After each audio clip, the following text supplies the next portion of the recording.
El movimiento Nueva República quiere como una pantera acceder al poder. El MNR, la otra opción de izquierda, postula a Aníbal García, exdiputado entre el 2008 y 2012 y de profesión abogado y notario egresado de la Universidad de San Carlos de Guatemala. García nació un 14 de septiembre de 1967 en la aldea San Pedro Las Huertas, Antigua Guatemala, Zacatepeques. Desde pequeño se inclinó por el liderazgo. Ya a los 17 años fue directivo de una asociación estudiantil denominada Los Alamedinos. Ya en la USAC fue presidente de la Asociación Estudiantil de la Facultad de Derecho. Para Aníbal García, el principal problema del país es la economía y por eso propone, para salir de la pobreza, la democratización del capital. Intentó aplazar las elecciones, al menos 2 meses más, asegurando que se debe elegir con una nueva ley electoral. Sin embargo, su recurso fue rechazado por la Corte de Constitucionalidad. Meses antes, solicitó a la justicia que iniciara antejuicio contra la ex vicepresidenta Roxana Valdetti Elías por su supuesta participación en el caso de defraudación aduanera, denominado comúnmente La Línea.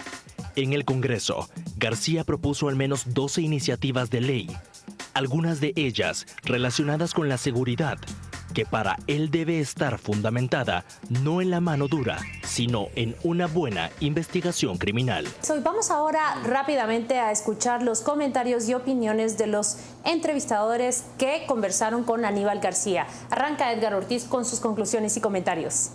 Pues mira, a mí me ha parecido un candidato bastante razonable, bastante completo, digamos, en su análisis. Me parece también quizás la primera opción moderna de izquierda que he conocido en este país.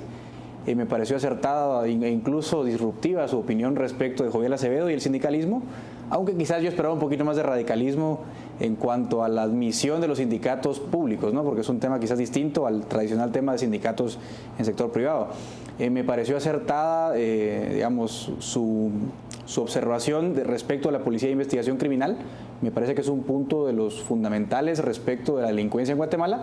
Quizás no alcanzó en ese punto a señalar la importancia del Poder Judicial. Se quedó como un poco a medias la opinión, pero me parece muy bien encaminada la observación hacia una policía de investigación, que es algo que falta mucho en este país.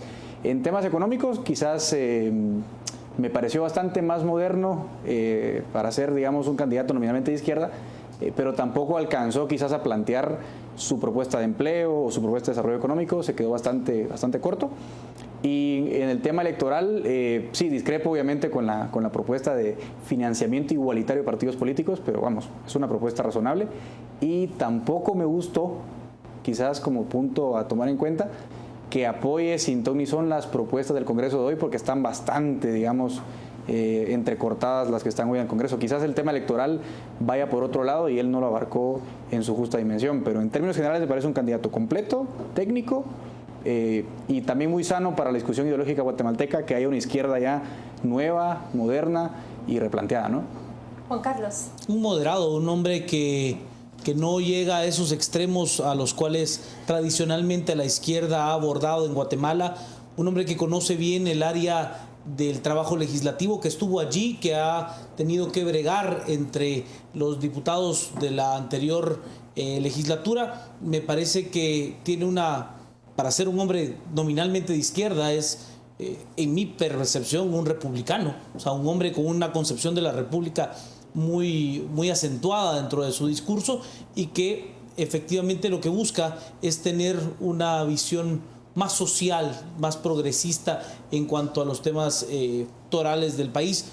Me quedó a deber en cuanto a qué le va a recortar en el plano económico, porque efectivamente no hay dinero para todo. No, todo aquel que le diga yo voy a aumentar sustancialmente en este rubro, en algún momento le tiene que decir le tengo que quitar sustancialmente al otro, porque no va a haber ni mayor recaudación de la noche a la mañana, o la otra alternativa es voy a tener una carga impositiva importante de plumazo, pues no va a haber otra. Gustavo. Bueno, lo primero que tengo que resaltar es que Aníbal García realmente no tiene ninguna fama de corrupto. Es decir, yo he estado investigando acerca de él y de su paso por el Congreso ha sido realmente impecable en ese sentido. En ese sentido, pues es una corriente fresca dentro de los candidatos. Luego la otra cuestión que quisiera señalar es su actitud. Es decir, él no vino a defenderse ni vino con un discurso prefabricado, sino realmente lo que nosotros tuvimos aquí por primera vez fue un diálogo en donde no hubo una posición defensiva para preguntas difíciles, sino realmente lo que vimos fue respuestas, y muchas de ellas con muchísimo dominio técnico, ¿verdad?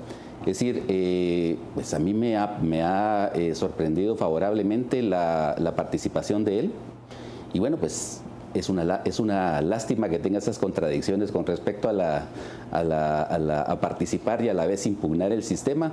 Eso es una incoherencia, y yo diferiría en lo que dice Juan Carlos de que no dijo de dónde iba a cortar. Sí dijo de dónde iba a cortar. Hay varios fondos, Fonagro, el programa de inversión. Habría que cortarle un montón. Sí, por supuesto, pero sí te di una respuesta. Hay una respuesta, no la evadió.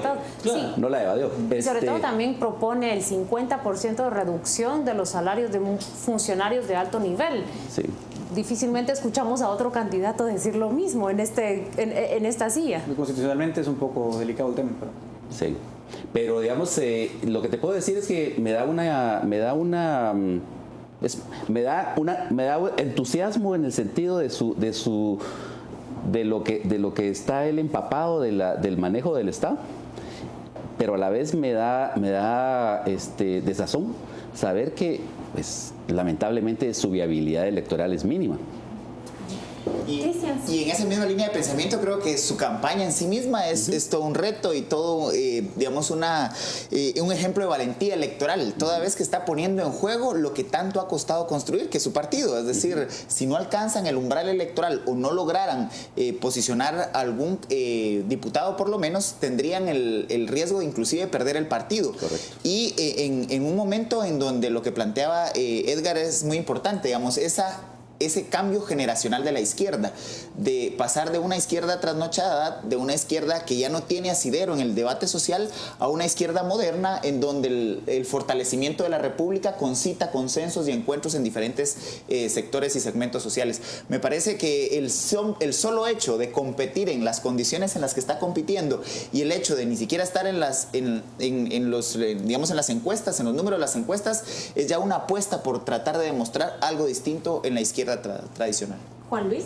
Yo estoy de acuerdo con lo que han dicho mis 4 compañeros de panel, pero honestamente me pregunto si cuando hablamos de una izquierda moderna, y me lo pregunto a mí mismo, no lo estoy diciendo como una manera de descalificar, si cuando hablamos de una izquierda moderna estamos hablando en realidad de una derecha moderada. Y lo pienso por el esquema de Sudamérica, Chile, Brasil, ¿El Salvador? La propia Argentina. No, yo creo que El Salvador... Moderada, ¿quieres decir? No. Estamos hablando de una derecha moderada, en realidad. A eso es a lo que llegamos a considerar una izquierda moderna. Pero en términos generales, yo encuentro un discurso muy bien construido, sólido. Por supuesto que sí hay rasgos, digamos, de ingenuidad, diría yo, cuando me proponen desarrollar al país como un emporio de ecoturismo, y no hay las condiciones para eso, señores. No podemos hacerlo, no tenemos las condiciones apropiadas. O, por ejemplo, cuando me hablan de que resolver el problema de ingresos del Estado se va a dar simplemente peleando contra la evasión. No. Eso no es ver las cosas, digamos, en su integralidad o con realismo. Pero a mí sí me parece que lo que estamos viendo en Aníbal, pues es una propuesta bastante coherente. Además, lejos de criticar lo que criticaba Gustavo respecto a esa contradicción suya, me identifico con la contradicción. Está luchando adentro del sistema, pero querría ver que en realidad se le pongan freno en estas condiciones a un proceso que sabemos que solo nos lleva a mal. Yo poco podría agregar a lo que ustedes han dicho. Creo que este es un tipo de candidato que no corresponde al candidato tradicional que hemos visto, al candidato de tarima, al candidato que grita, al candidato retórico o demagógico. En cambio, es una persona que viene a plantear aquí propuestas como revertir completamente el modelo de presupuesto con el cual trabajamos. Por primera vez escuchamos a alguien que se anima a decir una tercera parte de nuestro presupuesto debería destinarse a educación, y el solo hecho de plantearlo de esa manera ya debería generar un debate. Y No pienso como Juan Luis que se trate de una derecha moderada. Creo que hay rasgos de lo que él dice que todavía lo identifican como alguien de izquierda, su defensa, por ejemplo, a los programas sociales, pero también al mismo tiempo, quiero que me contradigas, a ver qué estás pensando, pero también al mismo tiempo esa que Arena en El Salvador puso en práctica los mismos programas sociales. Pues. Bueno, los programas sociales ya no son signo de izquierda o derecha, pero sí hay rasgos de él que lo señalan como una persona de izquierda. Poco tiempo para hablar de esa propuesta de Banco de Desarrollo, poco tiempo para hablar de esa propuesta que más bien sean las comunidades y los pueblos quienes sean los propietarios de las microhidroeléctricas, fue lo que dijo. Sí. Entonces creo que hay bastantes rasgos que lo hacen un candidato distinto para reflexionar. Hay una propuesta distinta y nosotros hemos llegado al final de este programa. Nos despedimos y agradecemos la compañía que hemos tenido desde sus casas con Destino 2016. Que tengan muy buenas noches y que empiece una semana muy animadamente.